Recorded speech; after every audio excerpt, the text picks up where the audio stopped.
Welcome to Rules of Villainy, episode 52, where three new trading card game players quest and challenge their way to the competitive top tables and discuss their opinions on Disney Lorcana. This evening, as always, we'll be covering the latest news in Lorcana, answering your questions, and going over the latest developments in the metagame as we get ready for set championships. I'm Villain Vince, joined as always by my two co-hosts, Villainy Andy and the mayor of Lorcana himself, Brad. How are we doing, gentlemen?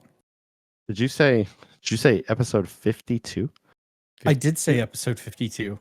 That's I didn't stutter, did I? That's a lot of I episodes. don't think you did. 5-2. I can't count that many on my fingers. I believe that's how many weeks are in a year. I think you're right. I think you're on to my little ruse here. Holy cow, guys. Wow. 52 episodes, 52 weeks straight. That is a year of Rules of Villainy. Can you believe it? Cheers. Cheers, my man. I only got a bottle of water for you today. You know? Holy cow. It's hard. It's so hard to believe. It's so hard to believe. And I can't wait. We'll talk about it here shortly, but we'll be celebrating very, very soon. So excited. It's going to be so much fun. Yeah. Do you want to know, though? Do you know how many minutes are in a year? Oh, is that what you were Googling just now? No. Are you kidding? It's the song. There's that. I know. Yeah. I think he was Googling, though, what the lyrics were. I wasn't Googling the lyrics. I know. Okay. Come on. Listen. I would be who am I questioning? He doesn't know the lyrics to Rent? Come on. Because I was going to say. Sing it, Vince. 25,600 minutes. How many episodes can we do? The answer is 52. So the real question is that a Disney production? Because if not, we have to cut all this out. I'm really, really sorry. I'm really, really sorry. And if you guys are just joining us now, but yeah, no, I'll tell you what.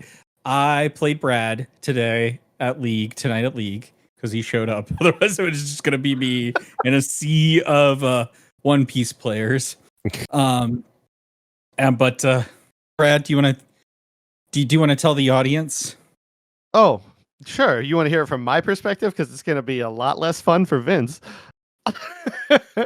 No, a couple weeks ago, you called me out on my brooms and called it, I think, I stole a word from Andy and called it jank. The jankest brooms he've ever seen. And cue Michael Jordan. I took that personally and brought the brooms to Fortuna tonight and 2-0'd him with it. Oh my goodness. What was Vince playing? Blurple. He tried to bring Blurple against the mayor. Well, right. The mayor's but brooms. You tell the folks though what I said though at the end after we were all done. Oh, he looked me dead in the eyes, deadpan. Just goes, they're still jank. I just want to be clear. There's one card in that deck that shouldn't be in that deck, and I didn't see it in any of those matches. You saw me ink it one turn because I decided to do something else with it. Oh, and the card that cues that up, that Bruno Madrigal, exert to name a card and get 3 lore for it. Here's the thing. I think brooms are good. They're good. That card in your deck makes that deck jank, and I don't care how many times it doesn't. You with Especially it. when you have jank. 30 brooms. You have 30 brooms in your deck, and 2 or 3 songs that allow you to stack your deck to all the brooms.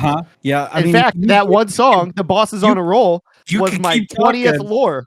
My 20th lore to take the game from you. I tell you what, folks need to join our Patreon and they get an exclusive. That's a 100% jank sticker. I just the funniest part I found is that Brad says his deck and if you guys haven't realized, this is not like, one of those brooms decks that we've seen, like the one that I think won CCS. This is an actual brooms deck. The Brad said they have 30 plus brooms in this deck, and Vince decides that the one of Bruno Madrigal is the actual jank. The reason the deck is jank. That was what really sent me over the edge. I was just, it has 30 brooms in it.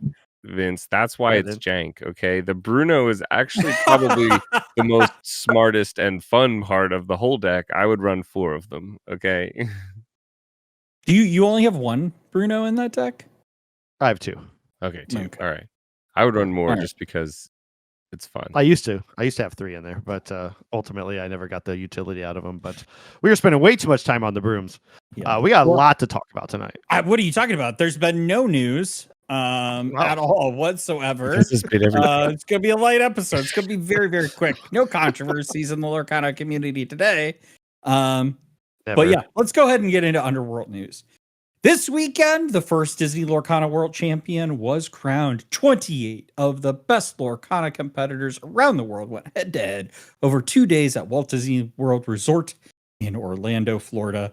The final went down to match 5, but Dinh Khang Pham won 2 in a row to take the premier title, win against Dallas DLC and North American Continental winner Edmund Chu. The villains congratulate our first Disney Lorcana World Champion, DKP, and all of the competitors for a great first season. DKP. Hold on, wait, what am I seeing? We're going to go now live to the mayor himself for a live report on the Game Night Worlds Watch Party. Mr. Mayor? World's Watch. I am here. I just want to give a shout out to everybody who came and made that party happen. You guys both showed up. Just the entire community came together for such a great day. 30 plus people. I think it says 20 something in the Ravensburger Play Hub, but there were a lot that didn't sign up. Some that just popped in.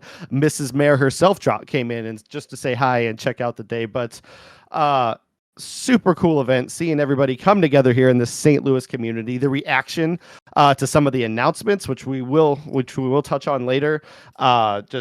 Just a great day. We had tables full of food. We had tables full of Lorcana being played all day. We gave away an enchanted Dragonfire went away to the youngest person there. I played a little game. I had a bunch of random cards and they had to find the shiny one. And ultimately, they couldn't find it on their own. So I just put them all out on the table and said, pick one at a time, and gave away one of those Dragonfires from the DLCs. Made her day, her dad said. So, but yeah, shout out to all you guys. Miss Emily brought her and Sarah, or not, I'm so sorry, Stephanie, brought me a birthday card with the Lilo that she decorated. You probably can't tell on my jank camera, but she took a marker, sparkled up that card, or the Lilo card on there. It's such a thoughtful gift, and yeah, man, just a great day. What'd you guys think as patrons of this free event? I love food. It was awesome. Great.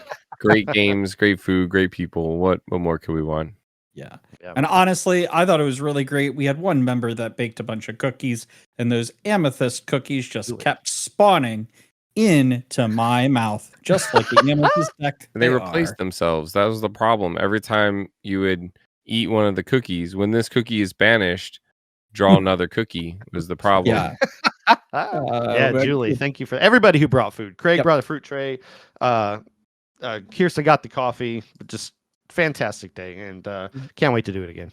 Yeah, it was great to have such community support. But now that the first season of Disney Lorcana competitive play is behind us, the Ravensburger team has announced the next season of the competitive circuit with many Disney Lorcana challenges around the world, starting this year in October. There are 3 North American DLCs, and they will be in Milwaukee, Wisconsin from October 24th through 26th, Richmond, Virginia, January 9th through 11th in 2026, and Indianapolis, Indiana in June 19th through the 21st next year as well, with the North American Championship to be held in a location yet to be determined next year in September. And along those same lines, there are 3 European DLCs will be Bologna, Italy from October 3rd through 5th, Ghent, Belgium next year from March 6th through 8th, and the final DLC in Dortmund, Germany from June 5th through 7th, with the European Championship to be held sometime, somewhere in September 2026. This season of the competitive circuit will support both the core constructed and Infinity constructed formats, with the first 2 challenges in both continents supporting core constructed and the third challenge supporting Infinity. All challenges will now be 12 rounds of best of 3 Swiss split between 2 days, with 8 rounds being played on Saturday and 4 on Sunday. And also this season will see the expansion of DLCs to Brazil, New Zealand, Japan, and DLCs will return to Disney Lorcana fans down under with Melbourne, Australia. Championships will be held in Brazil, China, and Japan later in 2026. So that's the news of Worlds, but there's also, as we kind of alluded in our intro here, Rules of Villainy will be celebrating our first year anniversary on Wednesday, July 9th. That's next week, or like 5 days from when you hear this, when it comes out on Friday, with a live show from Fortuna Games in St. Louis, Missouri. If you're in the area, Let's come go. join us. We'll have cake, pizza, swag, and of course, lots of Lorcana. I will just say, for those that are attending, we do specialize in multiplayer format at Fortuna. We'll also be live streaming from 6 p.m.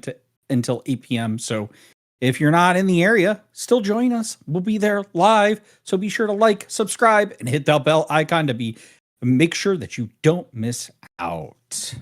Pretty exciting news, I think. Yes, Yeah. I'm so excited. A lot Yeah. to digest. Will we have cake, Vince? I heard we Lots of cake. Lots of cake. got copyright stricken when trying on, to on get a our cake own image. on our own image. I'm pretty sure. Okay. I think it's fine. I think it's fine. Okay. They said, I think I got it. You're not the real Rules of Villainy. We don't believe you. Yeah. We hear it. They're so popular. They have so many subscribers. But yeah, I will say one thing. They don't we're not the most opinionated bunch, right? Not at all. But we do have, I think, a lot of thoughts on Worlds, and we want to share it with you. But you're gonna have to join our Discord with the link in the description below to hear this extra content. So what are you waiting for? Hear us now. Go over there, join now, click that link, and listen to the villains on their opinion of all the news out of Worlds.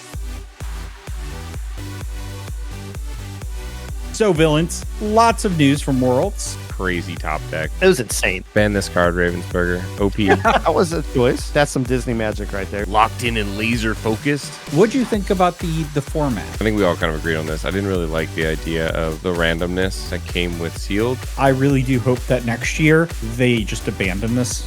Man, Ravensburger, please hire a copy editor. Is it greedy of me to want infinity amount of DLCs? There's more DLCs out there. What are you talking about, unannounced ones? Just saying, that's a controversial topic.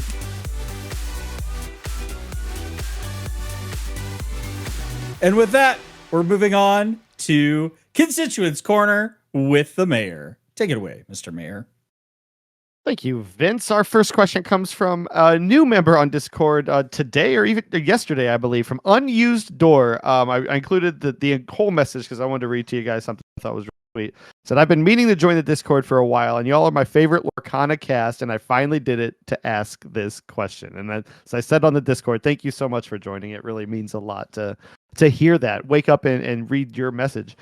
The question is, I recently moved and haven't had the money to buy anything but a trove from the current set. Nothing, or not looking like I will be able to go all out and have other set, or like I have every other set. So I'm curious, from each color, what would you folks consider the quote unquote must-have cards this set? It's a loaded question, but if I went on your TCG player link, I shouldn't be reading the whole thing here. Anyway, you dropped the part where he promotes our TCG player link. Oh, Andy, what is I know, but I I messed it up, and I figured we would grow. See, now I'm just partner.tcgplayer.com/ROV.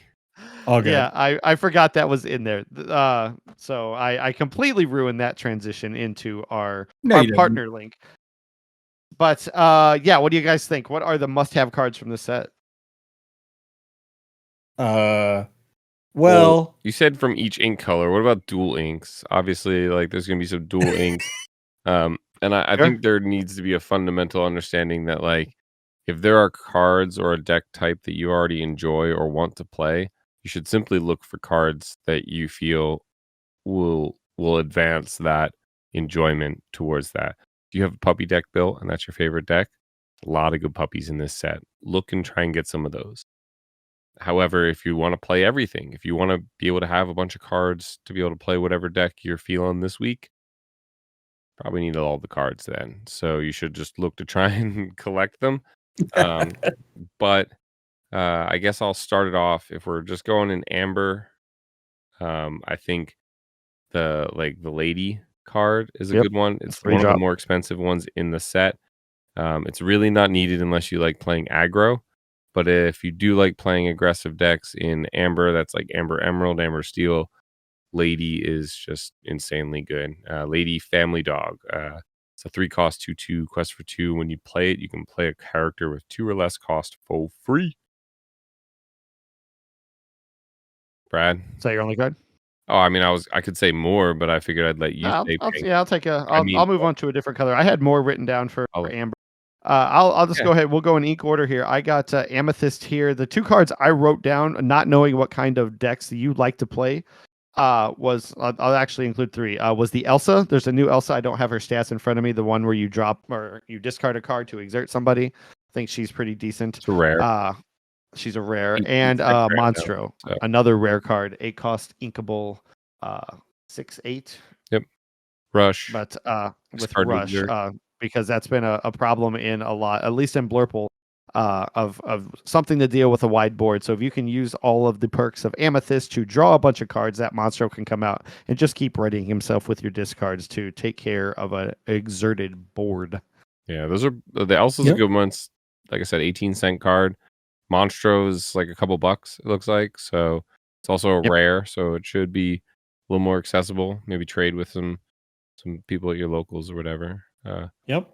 I guess Vince is I'll doing Emerald now. Move on because I'm a huge Emerald player. I rock the Emerald. Do a different thing. You don't have to. No. I actually like. Actually, let me do Emerald. There's only one card in Emerald you need this set. I've got this one. Because I actually think there are 2 cards you need in Emerald.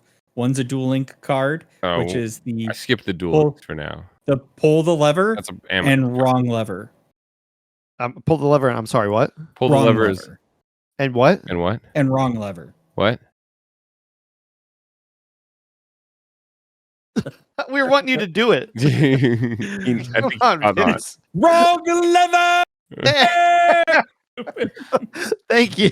My neighbors are like, "What the hell is he doing?" He's watching Emperor's New Groove again. Oh, that Vince. Also, shout out to Louis. Louis definitely goated Emerald card. That was gonna be my throw up. I mean, Louis, like the duck, endearing alligator. Oh, that's Louis. Louis, like Louis Armstrong. I thought it was Louis. All right. So, anyway, we should be on Ruby now. Ruby. Oh, yeah. I mean, there's a place in my heart for the Lilo card. I still haven't gotten the enchanted. It's my chase enchanted for this set. Actually not that expensive. Maybe I should just buy it. But the Lilo card is hard to make work. It's not the greatest in a deck. You have to really be playing like an action deck. So you have to already have some Maui Sharks probably for that kind of deck. It's not currently in any meta decks, but probably the best card and a good one to grab for very cheap is going to be the Prince John Frady Cat. It's a 3-cost uninkable 5/5. Whenever an opponent plays a character, deal 1 damage to this character. Yep, so I had experience with playing against Brad with that. It's like 35. I actually wrote that one down too. Nice. Sapphire. The only one I wrote down, even though you can have a lot of fun with Sapphire, was Down in New Orleans, a new 6-cost song allows you to play a character for. Yeah, and rounding out with Steel, I think Namari is a good one. That's what I got written down too. And Dump Truck. Dump Truck. No. Namari. And I think actually also a card that will probably see some play going forward, more play will be Beyond the Horizon. No, yeah, for sure. Vinny. Vinny's is a budget. Actually really good. Vinny is the budget pick for Steel because again, if you like aggro, I think we also would be doing them disjustice if we didn't talk about some of the dual ink cards, specifically Rhino, Amber Steel, Ludwig, insane, Ludwig, Amber Sapphire, great. Vince already mentioned Pull the Lever, the Amethyst Emerald. Into the Unknown. I don't think we mentioned that. Andy hates that card. Hades is a good one that is seeing some play. The Ruby Amethyst. Candy Tramp. I'm sorry. Wait. Who? King Candy? Okay.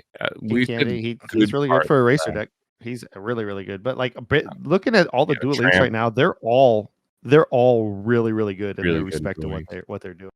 Even the puppy ones. Yeah. Which, speaking of, if we get to 400 subscribers, we're close. But I will play a puppy deck at Set Champs. Yep. Yeah, right, you will.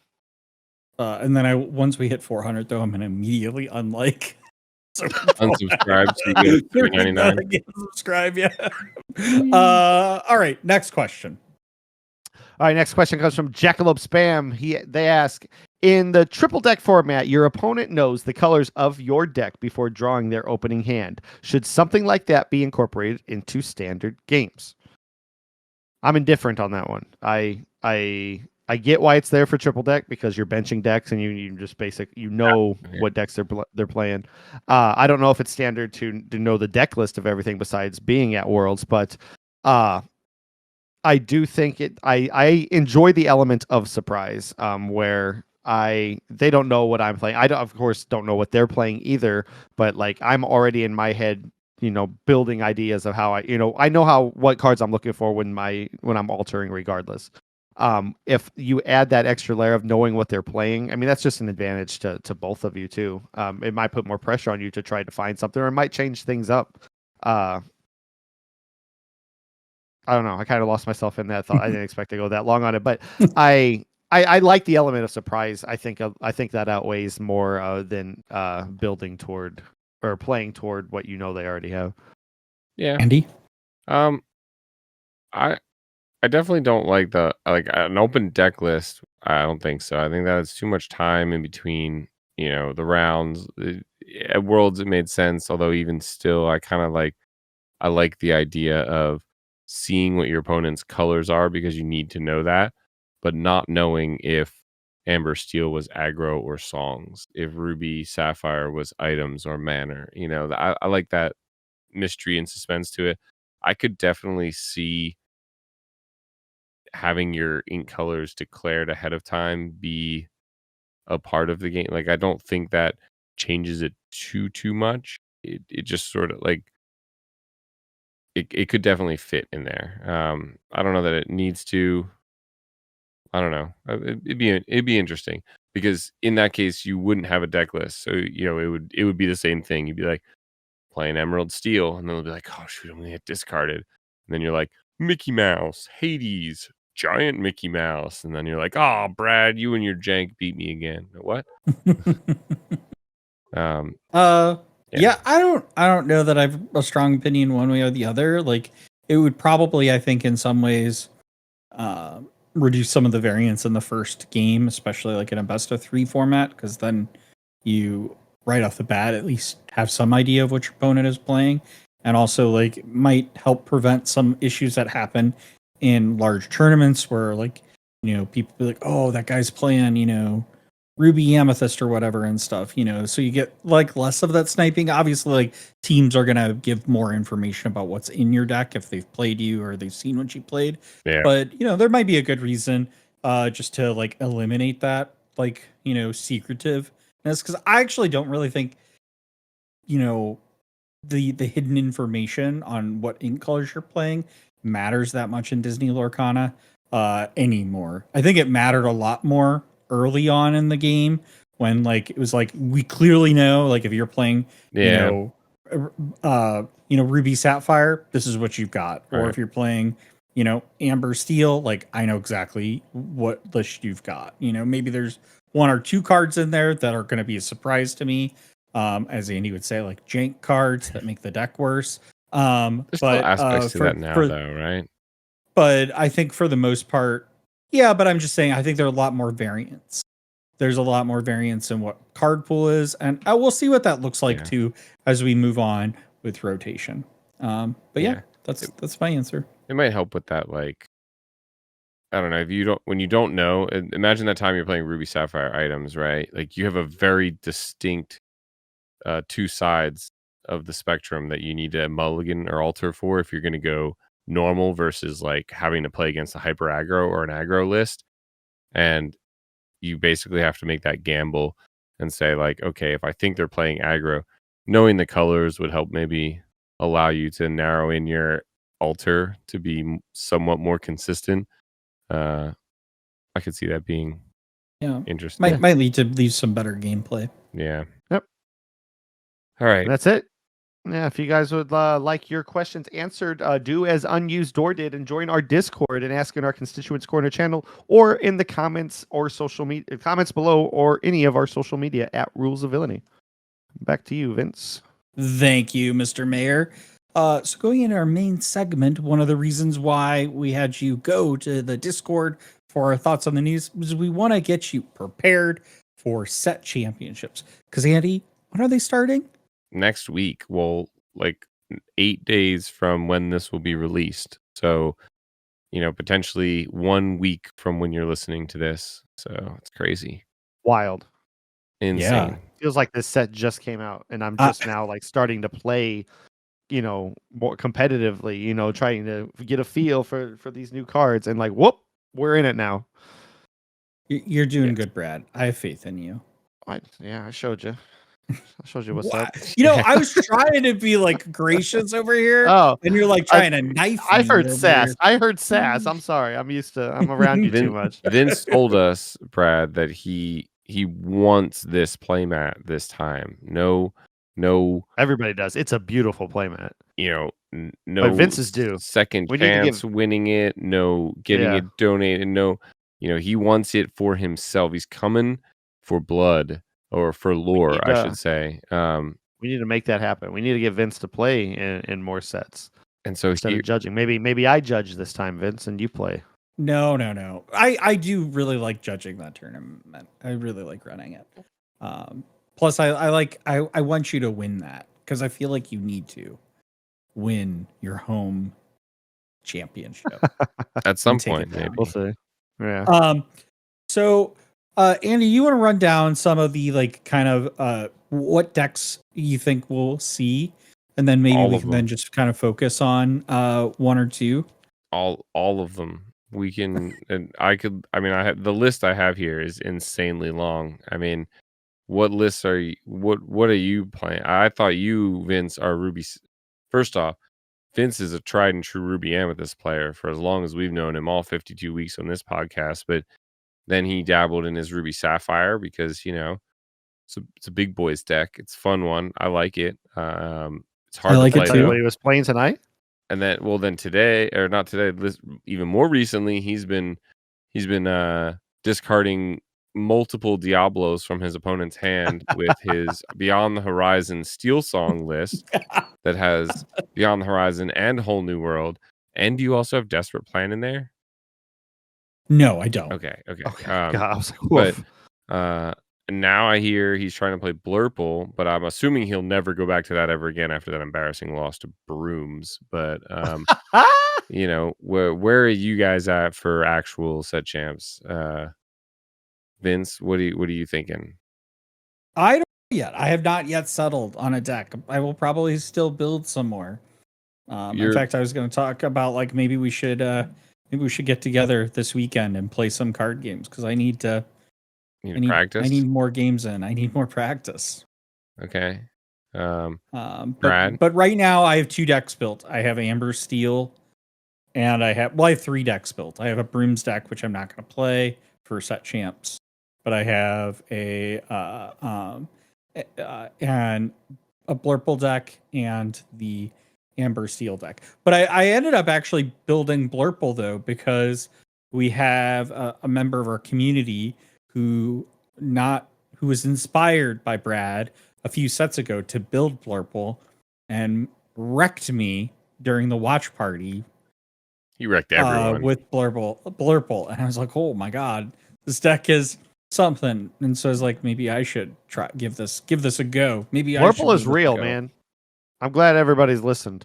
Yeah, Link is fantastic. I wish I would have got to play him while we were there. I was just too busy hosting, basically. But I do just want to really quick say something here to our viewers. If there are 18 of you out there watching, that's all we need, that are not subscribed to this channel, you, for just one click of the mouse for the subscribe button, can help end Vince's pain and suffering when it comes to the decision, his deck anxiety that he has when trying to decide what to play at Set Champs. Just 18 more subscribers, and the answer will come to him by way of puppies. Okay? Just saying. It's a pretty good deal, I think. I think it is. I mean, It's a pretty good deal. I should have let you Um, try my puppy deck Vince is tonight. like It's actually 18, really really? Only 18? He's like, I'm gonna have to unsubscribe with some of those bots I paid. Yeah. So one question I have for both of you is do you think there were any lessons learned from Worlds on the decks that were played there on what you could play at Set Champs? good. Sure. No. Maybe in some capacity. Like I think it was Ed specifically. Was it Ed who said that, like, do not play my decks, because his decks were completely catered to that specific style of tournament and the players that they were going to be playing against, right? Like, Yeah. I mean, I didn't read. I think it You was should- Ed. Somebody maybe. who came from Worlds said that basically the next day, and I'm like, yeah, and that that's makes true. sense. And that's true. Both of us are right here. Yes and no. There are definitely lists out there. There are definitely things to look at in lists that can help you build decks. Like, for example, Amethyst Steel. DKP won with that deck.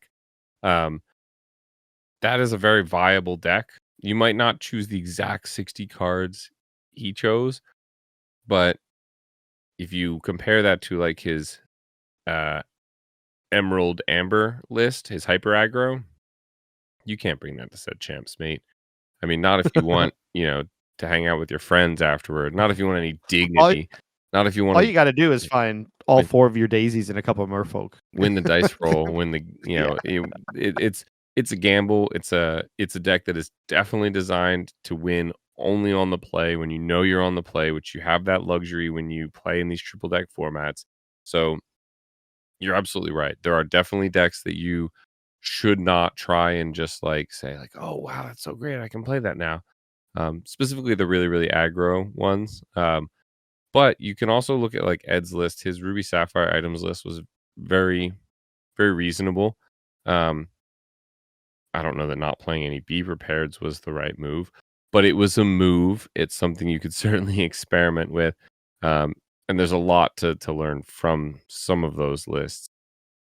I think Ed is really wishing he had some Be Prepared. Yeah, it's just really rough to like have to navigate all of those lists and say like, okay, which one is actually competitively viable? And you just have to think like, if you're going through the list and you're thinking, wow, this can't stop it, this can't stop it, this can't stop it, this is the only thing that can stop it. Well, yeah, that's why it was in their triple deck list, because they just benched that only thing that can stop it. But you can't do that at your Set Champs, and you have to take into account, if that's something you expect to see or not. Primarily, Yeah. we're talking about steel here, right? That's like the big. A lot of these decks were teched not to have to deal with steel. So what are you playing, Andy? I saw that on the Deck Test Tuesday, you were also playing Blurple. Yeah, it just happened to be the one I picked up. I wanted to change it up for Kirsten. I'm really trying to help her get prepared. She liked Amber Steel, the songs version.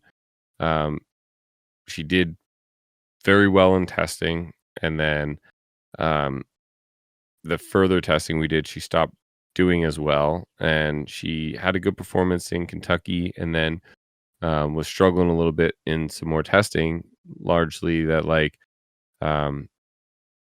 it just wasn't consistent enough at discarding your hand, which was kind of one of the bigger components of it. And I made some suggestions to try like Whole New World, maybe some of the Naveen lines, some other things. Now she's got a whole lot of things in there that she's testing, and so I've just been trying to help her get focused on that. Personally, I really like Ruby Sapphire items. I think it's the most fun deck to play currently.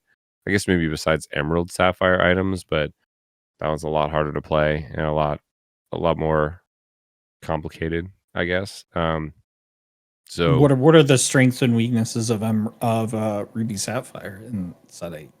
Well, so the Ruby Sapphire items build is just in the late game. It basically can't lose. You get your mana or your workshop out, and you're able to just draw indefinitely. You draw your whole deck out. You play a Tamato and a Dime, and then you just sort of win. It's able to control the board with things like coils, Big Sisu, everything we've come to know and love. I don't even know that it got any new cards in the set. Did it? Maybe Sword of Shen Yu, the new enchanted one. Yeah, I'm Yeah. trying to think if it really did get any new. I know Justin's been playing around with Wardrobe and Get Out from the meta Yeah. report a couple of weeks ago. Get Out was a 6-cost uninkable action. You just banish a character and return an item to your hand from your discard. I have seen that. You can't sing it though. Oh, I have seen Radigan. Brad played that in his Blurple against me, and I've seen that. So one of the problems with Ruby Sapphire is you can never play your Tammy without already having the dime out, or you just risk having your Tammy be removed, essentially. So Yep. you have to play the dime and then the Tammy. And now if you're playing in a mirror where they actually have item removal, now you have this annoyance of like you could lose your dime if you put that early. So ideally you want to play like Tammy dime and just like win immediately without any interaction from your opponent. But sometimes you can get away with, like, especially into like Blurple. If I played a Radigan instead of my Tammy, and then next turn played the dime and tapped the dime for 4 and quested with the Radigan, or even didn't quest with the Radigan, Blurple can never remove that Radigan ever, right? Like your only answer is Hades, into the unknown, let it go. They just, unless you're running falling down the rabbit hole, and You have to make them choose. Yeah. So That making Radigan's that great. work in there. Yeah, I thought about putting that in my Blurple, and I just didn't because I was just because you're running too many Hades, bro. Too many Hades? Did you tell him too many Hades? Well, he bricked twice tonight. He's like, How many are you running? I didn't brick. It's just that saw them all the same time.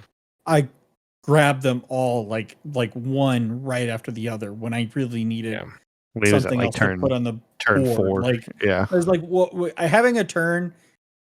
Well, it's not a turn 7, but having a 7-cost uninkable character in my hand when I can realistically play a 4-cost character at this point in time is not useful. Like, I want more board presence. Do you not have 4 and I could of just them in never your deck, establish Brad? No, I think I run 3. Wow. I feel like 4 Hades is so important.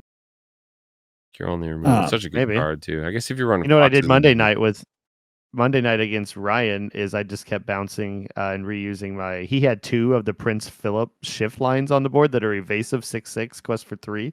Right. He had 2 of them out there. I just kept bouncing the Big Elsa and freezing them so they could never quest. That's crazy. The big Prince John that's one of my annoying. Hades slot is instead of running a 1 of Elsa, I'm running 2 of, because I really like that card. Are you running the Radigan still or no? Yeah, he's up there too. Nasty. He's actually, he's a little annoying in the sense. I like that he's inkable, but I always find him, like, when I get to the turn where I want to be establishing Radigan, there's always like a board that I have to deal with or something. Like I'm hoping that it's Monstro to deal with, like Kristen's Amber Steel or some wide board or something. So when Radigan comes out, it's great, and I've learned really quickly that I need to get a 1 of Greatstone Dragon in there, because there's times where I can't. I'm not going to be able to ink. So that Radigan, like the next turn, is his last turn on the board because I don't have a resource to ink. But I'll have a whole discard full of characters that I've lost throughout the journey to get there. So my question to you, Andy, is how do you handle in Ruby Sapphire like the more aggro decks? Because it's such strength is such on that end game, and I agree. Once you the later the game goes, the more it's like those like poker hands, right? Like as you get the flop happens, the percentages switch, and as you go along in the game, that's exactly what happens. But I just feel like in those, which is why I haven't been playing Ruby Sapphire, is I feel like the aggro decks that are in the meta currently can be kind of a challenge to navigate. Yeah, honestly, I think the ones that go faster end up being almost a little easier to deal with. Like, obviously, hyper aggro, if they get their crazy opening hand, there's just nothing you can do. But if they get even just like a decent or a good opening hand, you oftentimes can hold them off with cards like Bell, like Popsicle Bell, or Scrooge playing for free, or even just playing Scrooge on 4 instead of Grammatala gives the option to take out, like a Daisy Duck or something. You still have cards like Maui in there, Little Sisu, and then ramp to Big Sisu is obviously like huge. And if they're playing like a more aggressive, like hyper aggro sort of strategy, then they have almost zero removal or any response back to you. So you're just sort of playing solitaire against whatever characters they play out. They run out of cards way faster than you, and then you just sort of control the board from there. Um, but when they play, I find that like Amethyst Steel or those like sort of, or even Blurple or something that is playing a lot more consistently, just like consistently gaining lore throughout the game, that those can be a little more difficult to deal with because again, an aggro is going to risk it all for the biscuit. You're going to either they don't have the peat, they've built up this whole board, and then you B prep it, and then easy sailing from there. But if they're gaining 2-3 lore every turn from these little characters that like a Smee or even a Fox or something is annoying to have to remove, it's gonna get them 1 or 2 lore, a goat, something like that. You don't want to be B prepping. You don't want to B prep a board that is like, Cobra, Goat, Rabbit or something, right? Like that's a lame board to like B prep, or it takes a lot of coils and a Sisu to get rid of that. So I think those are probably the harder matchups to deal with than like just the pure aggro. Um, but ultimately, I don't know. So if you're a listener out there, right, and like if you and your meta, is going to be very heavy in Ruby Sapphire, what deck would you recommend them play? Into Ruby Sapphire, Yeah. maybe like the Emerald Sapphire items. Honestly, you want something that just like plays like a really late game deck. Blurple is not bad into it at all. I think Amethyst Steel might be a little more aggro, so I haven't played it as much. So yeah, maybe I'm wrong here, but I would probably say something like a Blurple list, or with some tech in there. You probably want to run Hideaway or 2, get rid of dimes, and just learn that matchup pretty well. Make sure you save your Hades for the important ones, and then yeah, that's probably a Ruby Amethyst has a hard time, in my opinion. Ruby Amethyst, I think, is the deck you should play if you think you have a lot of aggro in your meta. Um, Aggro and discard, right? So it does great into both of those. I think its weakest is into a later game deck Yep. because it doesn't have that ability to go fast like it used to. But you could build it that way, right? Like you could tech it a little bit towards that. So Brad, what are you thinking about playing? I'm high on Blurple right now. It's been feeling really good the last couple of weeks, but I also, like I told you last night or tonight at Fortuna, the Ruby Fasa, I just have the most fun playing it. Only, not only, but it only really, I really misworded that. I always have fun playing it, but it really pops off when I hit the Rapunzels. Like the one game that you took from me this one or tonight was just like I didn't get a single draw off. I was quickly. I did a lot of cheeky things by 2 Gastons to get that dragon out super fast, but I didn't have any draw to follow that up. And as soon as you play in Blurple, you're already there at close to turn 7, popping those Hades out, and then suddenly you're in board control and I'm top decking, and those games suck. But when the cards fall the right way, Ruby Fossil probably the deck I have the most fun playing. I tested out Chernodogs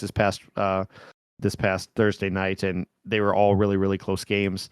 But I don't like that lack of control. That is a deck that you have to know exactly what you're doing and when to do it and how to protect these cards to maximize the questing from them, because as soon as you turn them sideways, or if you're up against Steel Song, they're just going to get taken out. And that's another deck that when Ruby Sapphire gets going and they find that big Sisu pretty quick, your whole board's gone. There's nothing that survives on your board from that big Sisu. So Yep. I don't think I can put more time into. I mean, I play Turnidogs because it was actually really, really fun to play, but I don't see it competing with the big dogs, at least with me piloting it. So, so in Blurple, what do you find are your strengths matches in that deck? Brad, I think Blurple is invincible into any matchup. Bring all takers. I've been pretty consistent into Kristen's Amber Steel Aggro Song hybrid. I would like to play Kirsten a few times to see how. Cause, I mean, she does it as well, but with I can see the difference in their two decks, even though they're widely the same. It's a different kind of play. So I knew I want to test those. Like Andy said, I'm pretty confident. I have been a while against Sapphire with my Blurple. I'm having a lot of success beating them on ramp with the Kita.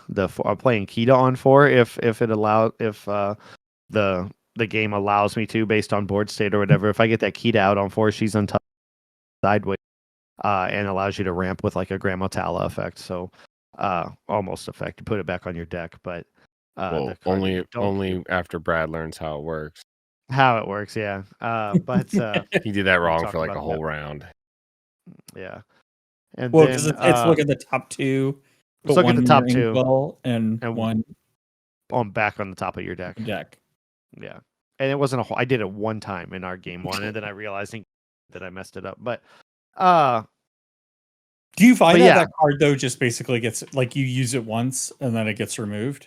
No, I've had a lot of success with it. Kristen straight up ignored it for a while, but ultimately what I do like to do after I utilize her effectors, usually a board state, especially at least in my practice with Kristen, that I can just bounce her with Fox and take care of something on her board, and then replay her a turn or two later if needed, or I've already got the ink. I could use her effect. That's my ink for turn if need be, if I don't want to ink something else. And then, or what I was trying to say, not if I don't want to ink something else, I could just ink her after I bounce her back with the Fox. So there's a lot of different play lines, and I found that a lot of people look for Genie there on 4.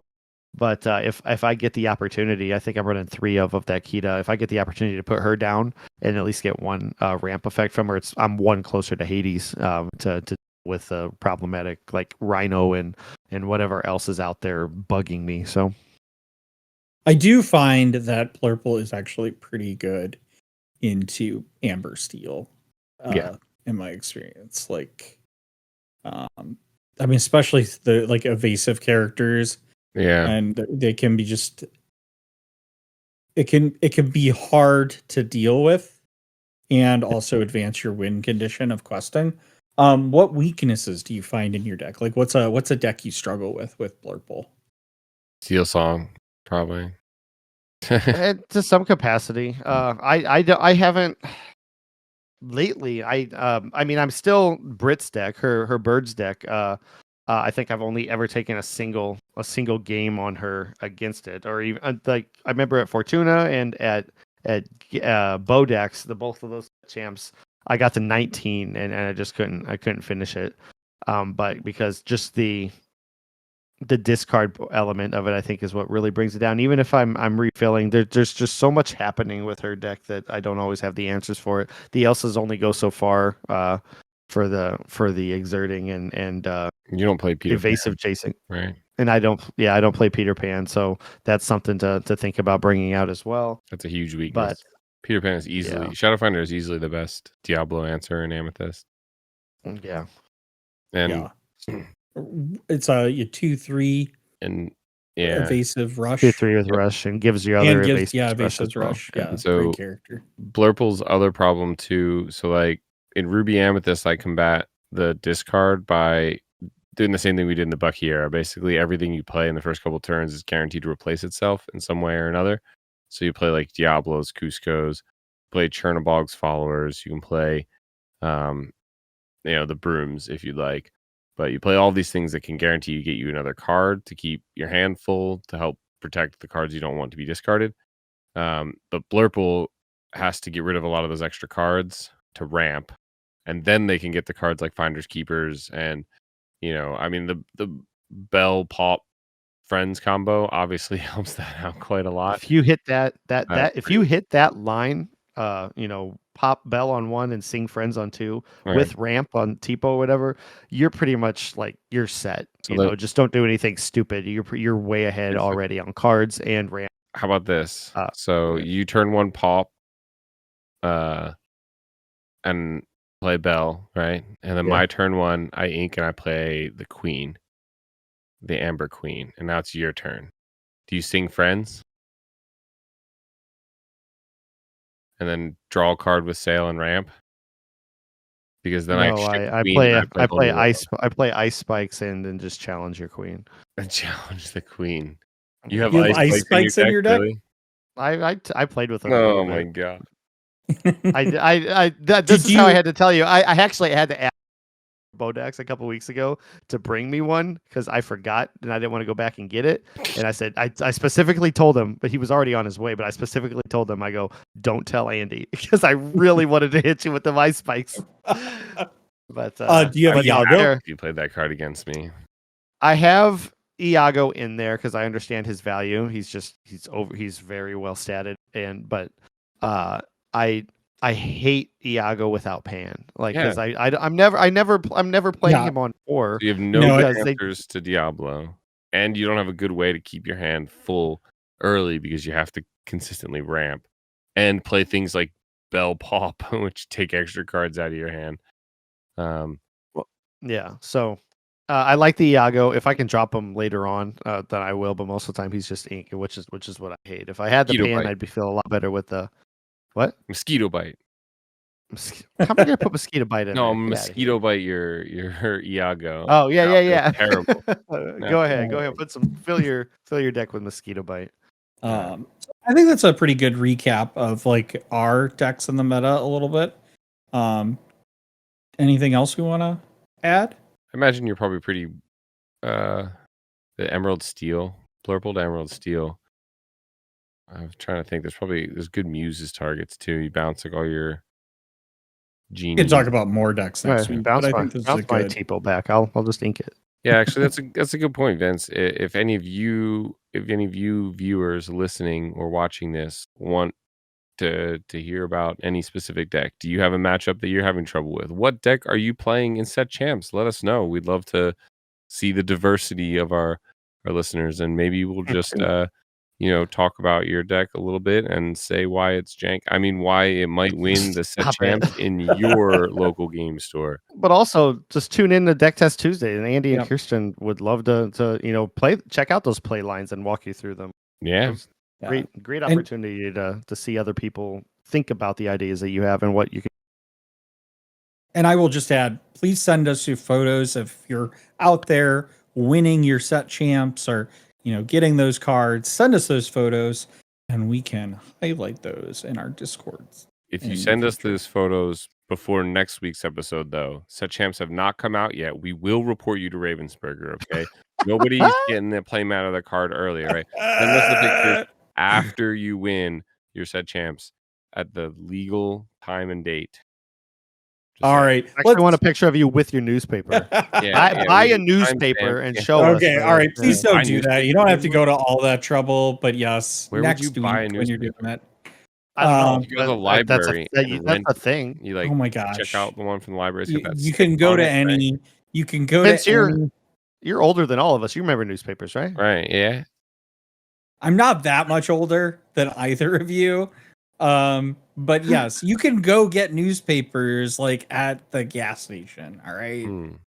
They sell them. Vince is like, back in my day, we got our DLC announcements on the radio.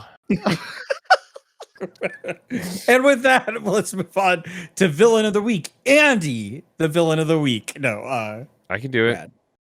Brad's doing it. No, he was calling you the villain. I was calling you the villain. Yeah. You can read it. I just did all. Yeah. I mean, I don't care. It's up to you. Apologies to Gantu from Arcadia's All hail. Island. Well, We have Giant Cobra, Ghostly Serpent. It's a 3-cost inkable Amethyst Steel dual ink card. It's a Dreamborn ally illusion 4/4, quest for 1, and it has the vanish keyword as well as mysterious advantage. When you play this character, you may choose and discard a card to gain 2 lore. So, and art by Nicola Saviori. well done. Thanks, Nick. Sorry if I butchered your name. I mean, it sounded good. This Yeah, this card. Hard. Whew. Can't do anything about this card, man. Well, I mean, you could mosquito bite it. Anyway, I mean, that was before it comes Villain out. of the week. Join us next week with Mosquito Bite is the new villain. But this card just is clutch because you're basically guaranteeing when you play it for you're gaining 2 lore, right? Yeah. With that if ability. you discard a card, you might Well, not have yeah. a card in your hand. Yeah, Or you top better deck. have a card in your hand. I mean, obviously there are times when you are going to play this and not discard a can't, but then you're probably Often. losing that match. No. Honestly, I think I've seen this play without discarding it quite a bit because a 3-cost 4/4 with 1. Like if you know that they can't trigger that vanish, It is ability, well statted. then for it is what incredibly You're well right. statted, and there's Yeah, just like you are. no That is problem right. with playing this. Because the real nasty thing is, so when you are low on cards or something, think about you think about the idea of like bouncing a goat. Now bouncing a goat still is net +2 because you could play the goat the next turn. But like you bounce a honey marin or a white rose, and then you play that again, you get 1 lore. But if you bounce a giant cobra, even if you top deck a fox, you play the fox, bounce the giant cobra, no matter what you draw next turn, you can just discard it and play that cobra and get 2 more lore. So it is very threatening in hand. It threatens 2 insta lore in hand versus the goat, which is impending double lore. But I mean, this is a staple card in Amethyst Steel decks. yes, We have seen it in the Brooms deck. And for our audio listeners, I'm using the Brooms deck in quotes there. One would say those are the jank brooms decks. they are. The mayor runs the real ones. Yeah, this card literally won Worlds. It did. It produced the first ever world champion. It did. So That's why it's Absolutely the wild. villain here. That Not is because why of DKP, but because the card is a villain. no, it was DKP looking actually pretty reached grim out to already us. because he had, I think, at least two goats in play. Maybe he had 3 goats total, and Ed was working on his way to clearing the board and doing everything he can, but he was down like 16-1 maybe.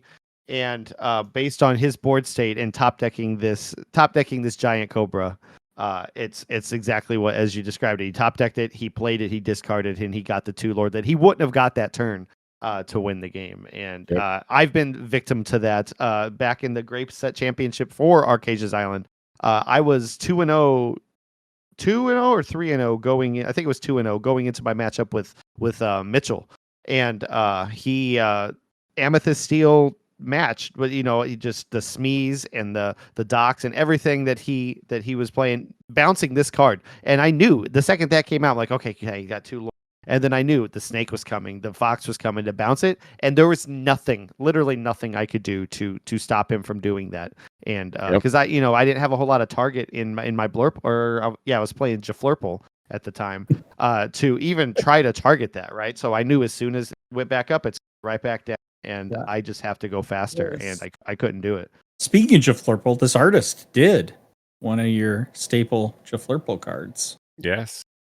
Yeah, they did. They did the Striking Illusionist, which here in the notes is very fitting for all of these illusions in this set and this card specifically. But yeah, 14 cards in Disney Lorcana, 2 of them enchanted. It was the Mushu from the Mushu and Hook, Captain Hook Pirate King from the most recent set. But former villain of the week with the Striking Illusionist, the second time on here, and a lot of good work over there. We'll have their Instagram and ArtStation or whatever links they have in the description below. Yeah. So I got a question for both of you. Are you either of you surprised with how well, how much staying power on the board these illusion characters have from when we first learned about the vanish keyword. Not particularly. I think it was always like it's always this sort of balancing game. Currently, there aren't enough illusion characters that see play to warrant the counterplay of more, poke, like these poking actions or songs. We kind of saw it for like a hot minute there when um when green, purple, emerald, amethyst Burbs was super popular right after Hiram got banned. Um and we saw people playing like that hypnotic strength, right? Because that draws a card and it also gives challenger +2 to a chosen character. So it's useful on your characters. It also is good at popping illusions. Um, but I just none of them are like that impactful or that must have that we've gotten to a point where people are teching in these other cards because we know mosquito bite ever as before. A lot of these cards do Helping hand. Yeah, helping hand. There's plenty of cards that are very reasonably playable that could make these illusions just worthless, but they're not worth making worthless, right? Like you're better off Yeah. having cards that get rid of the more impactful ones. Exactly. I don't think a lot of people are using they can't use Brawl on this or Iago. When you the biggest fault these illusion cards have are running into steel, like just the little things that chip at them, like the storm.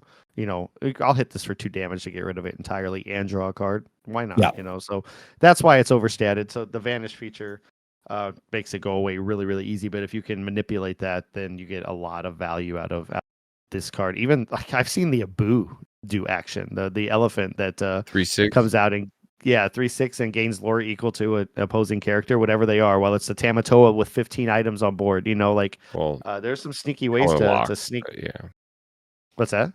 It's a amethyst steel dual link. The Abu is, so you wouldn't be able to. Yeah. So it's got to be in here, but you still can tag like a Tamatoa. On the opponent's Tamatoa. Yeah. Because it has to be an opponent's card, right? I thought it was any card. It might be any card, but you could definitely. Whenever this character quests gain lore equal to the lore of chosen opposing character. So if Abu becomes popular, Radigan over Tamatoa, right? Radigan gets around that because it's ward. Because it's warded, yep. But Abu, it's expensive, but that Abu card is nice because then you could do something. You could play it, and then it's like a dime essentially, right? And it's additional, right? So it gets 1 lore every time it quests. But if you play this on 6, right, and then turn 7, you play like a Gantu. Now, just by playing that Gantu, where they have your opponent has no opportunity to interact with it, your Abu now quests for 5, right? All because they didn't deal with this Abu because they were like, well, 3/7's hard to deal with. I don't have any vanish stuff or whatever. I don't have vanish removal, and they don't have anything big on the board. What are they going to do? Get an extra lore or 2? Boom, Gantu, all hail. I like it. Well, with that, let us know your thoughts on Villain of the Week. We hope you've enjoyed this episode. If you're joining us on audio, please rate and review us on Apple Podcasts, Spotify, or wherever you listen. And if you're joining us on YouTube, which if you're not, you really should. We get a lot of fun over here. Be sure to hit that like button, hit that subscribe button. Check out all of our other content. We've got the meta report. We got Deck Test Tuesday. Make sure to ring that bell to be notified whenever our next episode or any of these special pieces of content come out. And we understand your time is valuable, so we appreciate you spending a little bit of it with us. If you would like to follow along as we plot our devious plans, consider following us on our social Instagram, Blue Sky, and the platform formerly known as Twitter @Rules of Villainy. We also have a growing community on Discord in which you can join with the link below. Hey, Brad. Yeah. I understand we also have a Discord tag now. We do have a Discord tag, and I think one of us isn't using it. ROV. I wonder who that is. Yeah, join our Discord, and you can have ROV tag right next to your name. and we appreciate that. And until next week, stay safe, fellow villains. Be wary of wannabe heroes who want to disrupt your villainous plans. And as always, remember the rules of villainy.